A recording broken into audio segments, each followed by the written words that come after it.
Amigos de todo el país, muy buenas noches, bienvenidos a 24 horas dominical. Esperamos que hayan tenido una feliz Navidad en compañía de sus seres queridos. En cumplimiento a la disposición del COE Nacional, son cada vez más los establecimientos que requieren el carnet de vacunación para el ingreso de sus clientes. Expertos y ciudadanos están de acuerdo con la medida. Con este tema empezamos. Desde el Ministerio de Salud son claros, la expansión de la variante Omicron va a ser muy rápida en el país. Es posible que esto ocurra ya durante la próxima semana, las primeras semanas de enero, hasta que esta variante se vuelva dominante en el contagio a nivel nacional. Y aún no se puede saber qué tan grave podrían ser los casos con esta variante y si complicarían nuevamente la atención en los hospitales. Si esto va a significar un uso intensivo de camas hospitalarias o si se van a demandar la atención en los servicios ambulatorios. Ante este peligroso escenario y el aumento de contagios y fallecimientos a causa del virus, desde el viernes 23 de diciembre rige la obligatoriedad de la vacunación. Esperamos que la población acuda a vacunarse, que cumpla con la obligatoriedad de vacunación. Ciudadanos en las calles están de acuerdo con la medida. Deben estar obligados todos los ciudadanos a tener carnet de vacunación. Por supuesto que tiene que ser obligatorio. Puede correr riesgo de contagiar o ser contagiado. Y especialistas también comparten la decisión. Al negarse a la vacunación, no solamente que está afectándole a esa persona, sino que está afectando a la sociedad en su conjunto, a sus familiares, amigos, etc. Pero ¿cómo velar que la disposición se cumpla? A través del carnet de vacunación, que según dispuso el COE Nacional será obligatorio para realizar actividades no esenciales. Por ejemplo, a restaurantes, cines, eventos, museos, a través de las intendencias de policía o de los municipios, se vigila el cumplimiento. En caso de incumplimiento, habrá sanciones para los establecimientos. No las personas, sino las entidades que no hicieran cumplir. Estos lineamientos rigen para personas a partir de 12 años. La medida es temporal y rige hasta el 22 de enero, pero se podría extender dependiendo de la situación epidemiológica del país. En Guayaquil, Luis Alfredo Zúñiga, 24 horas. Pocos fueron los establecimientos sancionados este feriado por no solicitar el carnet de vacunación a sus clientes. Las entidades encargadas realizaron el control a centros comerciales, cines, teatros y restaurantes. La resolución del COE Nacional que emitió el Ministerio de Salud el pasado viernes sobre la obligatoriedad de presentar el carnet de vacunación en los establecimientos comerciales es clara. Con referencia a la declaración de obligatoriedad de la vacuna COVID-19 en el Ecuador, ratificamos que en caso de incumplimiento de esta disposición en espacios públicos o privados, la sanción no recaerá sobre las personas no vacunadas, sino sobre las entidades que prestan servicios públicos y no exigen el certificado de vacunación. Y así lo constatamos durante este fin de semana en algunos centros comerciales, restaurantes y centros de diversión que solicitaron a todos los usuarios el carnet de vacunación antes de ingresar a los centros. Los usuarios se mostraron sorprendidos con la noticia, pero aprobaron la misma. Ahorita vine a hacer compras, es la primera vez que me piden el carnet de vacuna y estamos acostumbrados a no andar con el carnet de vacuna. Afortunadamente, según las instituciones encargadas del control, los centros comerciales acogieron de buena manera esta resolución y durante este fin de semana no se registraron novedades, pues además todos los establecimientos reforzaron sus medidas de bioseguridad. Como lo comenté, en muchos hemos tenido una muy buena acogida, especialmente en los centros comerciales. Así también se respetó el tema del aforo establecido por el COE Nacional en los centros comerciales. No obstante, la Intendencia sostuvo que los inconvenientes se registraron en algunos restaurantes privados que no cumplieron con el pedido de certificado de vacunación. Hemos controlado 124 locales, 14 centros comerciales. Hemos tenido como resultados 26 citaciones, 2 ceses de actividades. De igual forma, las entidades encargadas realizaron controles en piscinas, teatros, cines y otros centros de diversión, en donde tampoco se registraron novedades debido a la poca afluencia de personas. En Quito, Paul Coello, 24 horas. Varios hospitales públicos de la provincia de Pichincha nuevamente llenaron al 100% sus reducidas unidades de cuidados intensivos. Existe preocupación por parte del personal sanitario sobre la situación para el próximo año.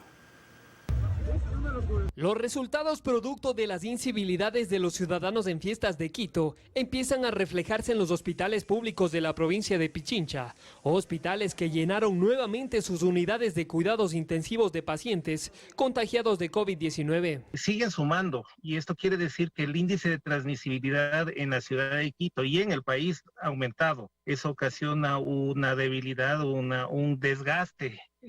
Poco a poco es una guerra de desgaste, como hemos dicho. En el caso del hospital del IES Quito Sur, por ejemplo, su unidad se encuentra al 100% de su capacidad y la hospitalización a un 85% de ocupación. La cantidad de pacientes que llegan por la emergencia sigue establecida entre 130 y 135 con sintomatología respiratoria.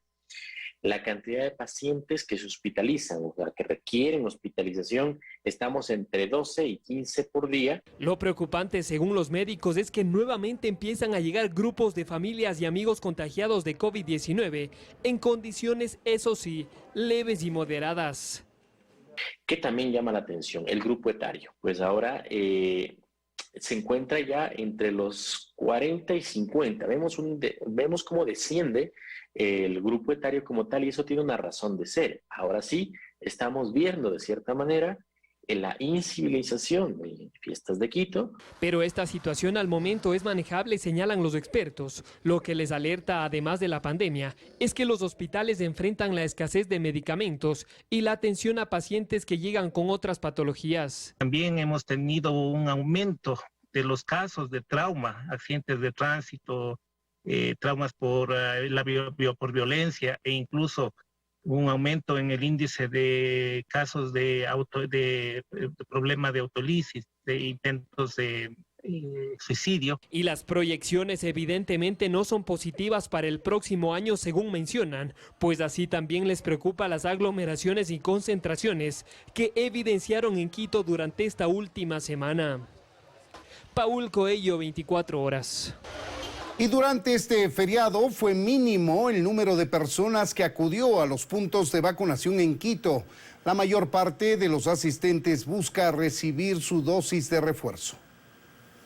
Fueron muy pocos los que aprovecharon el feriado de Navidad para acudir a los centros de vacunación. La mayoría de quienes sí lo hicieron son personas que buscan acceder a la dosis de refuerzo. Yo no me imaginé que estaba tan fácil. Es importante la colaboración de todos. Es responsabilidad de nosotros cuidarnos y mantenernos protegidos y cuidar atrás de nosotros también. Aunque en menor medida, también se registró la presencia de personas que fueron por su primera dosis. Yo estaba en un estudio experimental de una vacuna china de un laboratorio privado, pero con esto de la obligatoriedad de tener certificado para entrar a lugares privados, todo eso, entonces ya un poco se me complicó. Otros prefirieron no hablar, pero se vacunaron por la obligatoriedad que hoy existe en el país para realizar prácticamente todas las actividades, excepto las esenciales. Según cifras del vacunómetro, Pichincha registra 2.686.150 personas totalmente vacunadas. Durante este domingo atenderán 9 puntos de vacunación en la capital.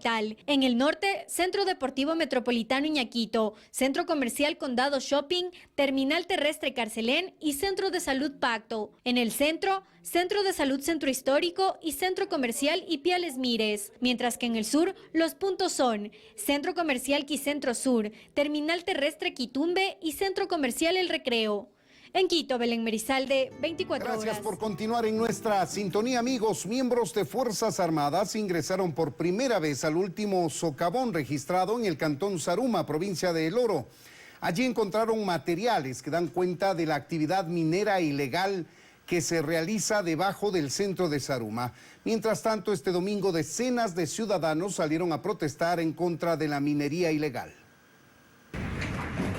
Ingresaron por la mina de San Antonio. Recorrieron pendientes, precipicios y espacios muy estrechos hasta llegar a un túnel que cruza debajo del socavón que se formó el pasado 15 de diciembre y que encendió una vez más las alarmas en el cantón Zaruma. Le falta el oxígeno, hace mucho calor ahí. hay una gran deshidratación. Esta es la primera vez que un grupo de uniformados de la Brigada 1, El Oro, y del Grupo de Reconocimiento de la Tercera División del Ejército pueden entrar a la parte inferior del socavón para constatar lo que allí ocurría. Nos sorprendió porque se nota que hay trabajos recientes, que se extrae ese material, que se lo hace rodar hasta la parte inferior para luego procesarlo inmediatamente por medio de combos, cernirlo y sacarlo en arena, en saquillos hacia el exterior. Incluso encontraron 16 tacos de dinamita ya armados y listos para ser detonados, lo que a decir de los uniformados genera preocupación por todo el daño que se pudo haber causado. Nosotros estamos realizando ese trabajo a diario para evitar justamente que las personas sigan realizando actividad ilegal en el interior de la zona urbana del Cantón Sarro. Mientras tanto, en la mañana de este domingo, decenas de personas realizaron una movilización pacífica para exigir a las autoridades se frene la minería ilegal, a la que responsabilizan de que Zaruma hoy vive en medio de enormes socavones, y exigieron a las autoridades esta vez tomar acciones concretas para evitar que el cantón se siga hundiendo. Belén Merizalde, 24 horas. Un grupo de ciudadanos fue atacado por sicarios que utilizaron una subametralladora y lograron asesinar a un hombre de 28 años de edad. Tras esta balacera, el populacho linchó y quemó a 2 de los 3 presuntos sicarios. Las imágenes son aterradoras, y es que sin contemplación alguna, 2 sicarios fueron linchados y quemados por un enardecido populacho que decidió hacer justicia con mano propia ante la ola de asesinatos que se registra en la provincia de Manabí, donde ya suman 196 los casos de muertes violentas durante el 2021. Todo ocurrió después que 3 sicarios acribillaran con más de 12 balazos a Wilmer Alexander Mendoza Peña, alias Gordo Alex o La Bestia, crimen que se perpetró en la parroquia Leonidas Plaza de Bahía de Caracas, en el Cantón Sucre. Primero se da el presunto sicariato y posterior en reacción a este tipo de violencia levantan este tiroteo. ¿Qué tipo de arma cargaban? Tengo conocimiento que son armas largas, no conocemos porque las armas han desaparecido. El ataque fue repelido por un grupo de personas que aprovecharon cuando la moto en la que pretendían escapar los sicarios se apagara y estos cayeran al piso. Fue aquí donde los ajusticiaron a punta de balas, palos y piedras. Sin embargo, el conductor de la moto tuvo suerte y logró huir. En uno de los videos se observa como un hombre cegado por la ira rocea gasolina y prende fuego sobre uno de los cuerpos. Y son ajusticiados por los familiares o presuntos amigos del sector. La escena fue acordonada y resguardada por el grupo táctil de la Policía Nacional para evitar que el populacho siguiera atacando los cadáveres hasta ser llevados al Centro Forense de Manta. La violencia que se genera en cada asesinato es el reflejo de una rivalidad entre bandas por temas ligados con drogas o venganza. Un claro ejemplo es que Wilmer Mendoza, alias La Bestia, tenía poco tiempo de haber salido de la cárcel. Registraba 9 antecedentes penales por asociación ilícita, delincuencia organizada, robo, entre otras. Según la policía, su muerte sería por ajuste de cuentas. En Manabí, Tatiana Toala, 24 horas. Un siniestro de tránsito se registró esta tarde en la vía Pelileo Baños. Ahí tienen ustedes las imágenes. Esto se registró a la altura del sector de la U de Chambaj, en la provincia de Tungurahua. 4 personas lamentablemente fallecieron en este siniestro, mientras otras 15 han sido trasladadas a casas de salud de localidades cercanas. Según información preliminar, un bus de la cooperativa Amazonas perdió pista por posible exceso de velocidad y luego se impactó contra una baranda. Varias ambulancias y paramédicos acudieron a la zona del accidente para socorrer a las víctimas mortales y a los heridos. Y decenas de vehículos quedaron atrapados en la vía Ibarra-Lita-San Lorenzo debido a un deslizamiento. Los usuarios quedaron atrapados y pudieron evacuar 36 horas después. Algunos lo hicieron la tarde de Nochebuena. Autoridades de la provincia de Imbabura solicitan al gobierno central declarar en emergencia esta vía. Decenas de personas tienen que cruzar a pie por medio de lodo y fango para poder llegar a su destino luego que la montaña se viniera abajo en la vía que une a Imbabura con Esmeraldas. Está siendo trasladado por arriba, por la peña. La gente acá vuelta se traslada por ahí por un barro que está feo, pero aquí nosotros estamos trabajando también. Somos que hacemos, cargamos la carguita, nos pagan $1 para la pasada. Tocó desviar por encima, que hemos caminado 2 horas y media hasta donde que estamos ahorita encontrando con ustedes. Está el camino difícil, es duro, duro y feo. Los sectores con mayor afectación por los derrumbes son Guadual, San Pedro, Piedra Negra y Rocafuerte. Los habitantes de la parroquia La Carolina se quejan porque los trabajos de limpieza en la vía no son constantes. Por ejemplo, a esta hora no hay maquinaria tratando de habilitar este tramo de la carretera. Porque hay personas de 75 años, 80 años, están pasando. La montaña están pasando por una peña.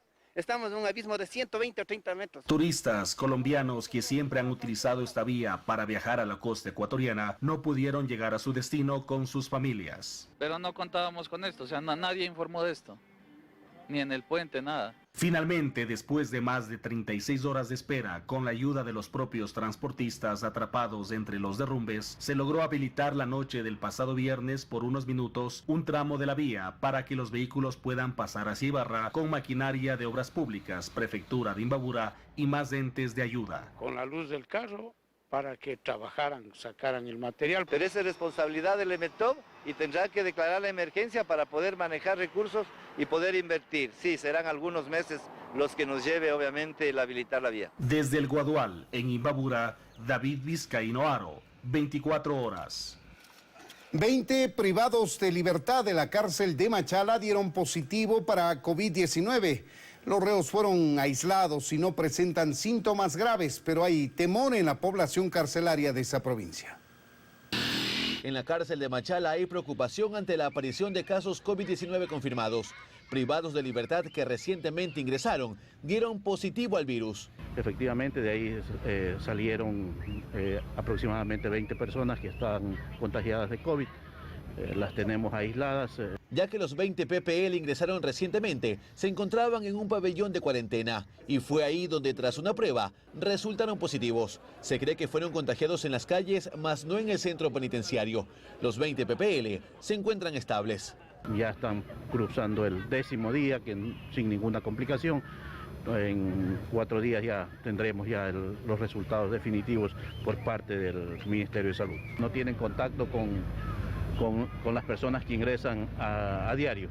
Personal del Ministerio de Salud hace seguimiento a los reos contagiados. Tras lo ocurrido, se decidió suspender las visitas para evitar la proliferación del virus. Restringido las visitas hasta tener ya un diagnóstico definitivo. Con estos 20 casos confirmados, los familiares del resto de privados de libertad temen que se pueda proliferar el virus al resto de pabellones, pues hay PPLs que aún no están vacunados y la situación podría agravarse. Mi hijo no está vacunado todavía dentro, así sinceramente, pero sí me da miedo. En toda la provincia del Oro ya se registran más de 25.000 contagios y es precisamente en Machala donde se presentan cerca del 50% de los casos, por lo que se pide atención urgente en la cárcel de esta ciudad, más aún con la presencia de la variante Omicron en el país. Luis Alfredo Zúñiga, 24 horas. Luego de un complejo proceso legal, la niña ecuatoriana que sobrevivió en el desierto de México luego de que su madre muriera, se reencontró finalmente con su abuela en los Estados Unidos. Yasmín Lema, de 22 años, huía de la violencia en el Ecuador. Es el momento del reencuentro entre nieta y abuela. Son la hija y madre de Yasmín Lema, la joven de 21 años que huía de la violencia machista en Ecuador y que murió en la frontera con Estados Unidos a finales de agosto, cuando intentaba llegar a ese país junto a su hija de 3 años. La menor de edad sobrevivió junto al cuerpo de su madre. La nueva pareja de Yasmín, quien viajaba junto a ambas, ayudó a la niña. Caminaron algunos kilómetros en el desierto. Ambos fueron detenidos por las autoridades migratorias. El joven y la niña permanecieron en un centro de detención durante más de 3 meses y luego de un complicado proceso judicial, se cumplió el último pedido de Yasmín, que su hija no se quede con su padre en Ecuador, sino con su abuela en Estados Unidos. El momento fue muy feliz, ¿verdad? Porque pude tener en mis brazos a mi nieta. Fue duro el trabajo que tuve que hacer. Busqué ayuda de de lo que más yo pude, de todas las autoridades. Gladys tiene 2 años en Estados Unidos y así recuerda el reencuentro con su nieta, abriéndole los brazos en el aeropuerto. Siempre yo le llamaba en la noche, yo conversaba con mi hija y con mi nieta. Entonces ella por eso sí me recordaba. Según William Murillo, de 800 migrantes lograron demostrarle a las autoridades de Estados Unidos y de Ecuador que Yasmín sufría de violencia. Incluso tenía una denuncia y una orden de protección vigente en contra del padre de la niña. Falta de uno, va a quedar el otro padre con los derechos. El problema aquí fue que la madre venía escapando de esa persona. Entonces, eso fue un punto muy importante en tomarse en consideración en el momento de realizar todas las gestiones. Ella está contenta de estar aquí, ¿verdad? Ella siente el cariño que se le da, pero también tiene el temor cuando alguien le llega a visitar, piensa que le van a llevar y siempre me dice, mamita, no me dejes tú, me dice. Yo le digo, no, mija, no te voy a dejar. Gladys no puede llamar a este un final feliz, pero al menos sí el que quiso su hija, como último deseo. Dayana Monroy, 24. Seguimos con más noticias, amigos. Cientos de migrantes llegaron al país durante este feriado para celebrar junto a sus familiares las festividades de Navidad y fin de año. En el aeropuerto Mariscal Sucre de Quito se espera durante este mes el tránsito de al menos 270,000 pasajeros. Entre abrazos y palabras de cariño, docenas de personas recibieron durante este feriado a sus familiares que migraron hacia otros países con el objetivo de buscar días mejores. Ya contaba los días para estar aquí, la verdad que esto de aquí no tiene precio. En el aeropuerto José Joaquín de Olmedo, en la ciudad de Guayaquil, solo se autorizó el ingreso de una persona para recibir a los viajeros. Allí no fue necesario ver las sonrisas de quienes esperaban ansiosos a sus seres queridos, pues en sus ojos se veía la ilusión de volver a tener cerca a los suyos. Lo vengo a recibir a mi cuñada a los 5 años. Entonces igual es la felicidad. Mi mamá. Que viene de España. ¿No? Sí. ¿Cuántos años tiene? 9 años que no la veo. Los viajeros señalaron que en esta ocasión extremaron las medidas de bioseguridad para poder compartir con su familia de forma segura. Hemos hecho PCR, hemos hecho de todo y ahora pues a disfrutar un poco con la familia. Mientras tanto, en el aeropuerto Mariscal Sucre de Quito, el movimiento de pasajeros fue evidente. La mayor cantidad de ellos llegó desde Estados Unidos y Europa. Se ha evidenciado un incremento en el número de pasajeros. Esto es, digamos, también una consecuencia natural de este deseo que hay de las personas y de las familias después de un año en el que prácticamente no se pudieron reunir, pues aspiran poder hacerlo este año. Para ingresar al país, los requisitos son una prueba PCR negativa 72 horas previas al viaje y el carnet de vacunación con 2 dosis para mayores de 16 años, mientras que para menores de esa edad solo se requiere la PCR. El punto de control de la documentación para venir al país son los aeropuertos de embarque que están en el extranjero, son las aerolíneas las que hacen el control. Durante este mes se estima que en este aeropuerto habrá un tránsito de alrededor de 270,000 pasajeros, cifra aún bastante menor a los 400,000 que se registraron en diciembre de 2019. En Quito, Belén Merizalde, 24 horas. Artesanos de la calle 6 de marzo en la ciudad de Guayaquil dicen que las ventas de monigotes empezaron a despuntar este fin de semana. Se sienten, por tanto, tranquilos tras el anuncio del COE Nacional de permitir la quema de años viejos con el círculo familiar. Gran cantidad de ciudadanos recorrieron este tradicional punto este domingo. La tradicional calle 6 de marzo ya es una galería de arte. Desde este fin de semana ya se exhiben todos. Monigotes pequeños y grandes, personajes de películas, series, fútbol y políticos. Los artesanos están aliviados de que se haya permitido la quema de años viejos, pues incentiva las ventas. Cada artesano que tiene su monigote está contento porque sí está vendiendo. A diferencia del año anterior que hubo cifras negativas, este 2021 las ventas van en alza. Ya hay bastantes ventas. Estamos contentos y estamos vendiendo, gracias a Dios se está vendiendo. Pero claro, los artesanos deben cumplir con algunas normas. Distanciamiento, uso de mascarilla, dejar espacio para que las personas puedan circular por la vereda, pues la 6 de marzo no será cerrada al tránsito vehicular para evitar aglomeraciones. Que el peatón pueda caminar por la vereda, más no por la calle. El que no, a veces que no tiene mascarilla se lo cree que a uno. En este punto tampoco se permite la venta de pirotecnia. Las personas llegaron en familia, a pie, en moto o en carro. Dicen que es positivo para admirar los monigotes y comprar de manera rápida y segura. La primera vez que vengo aquí con mi familia entera. Sí, súper chévere. Y súper bonito porque recorrimos y nos tomamos fotos con los gigantes. Sí, apoyamos también a los artesanos, ¿no? Son más de 700 artesanos que anhelan finalizar el año vendiendo todos sus monigotes y reactivarse sin descuidar la bioseguridad. La quema de monigotes se puede realizar únicamente con el círculo familiar cercano para evitar aglomeraciones. Luis Alfredo Zúñiga, 24 horas. Aquí concluye, amigos, el último noticiero dominical de 2021. Gracias, como siempre, por su confianza y sintonía a lo largo de todo este año. Renovamos nuestro compromiso por seguir informando con oportunidad y sintonizados con el interés ciudadano. Que tengan un exitoso 2022, que protejamos nuestra salud y finalmente nos enrumbemos en la reactivación económica. Felicidades, amigos. Buenas noches.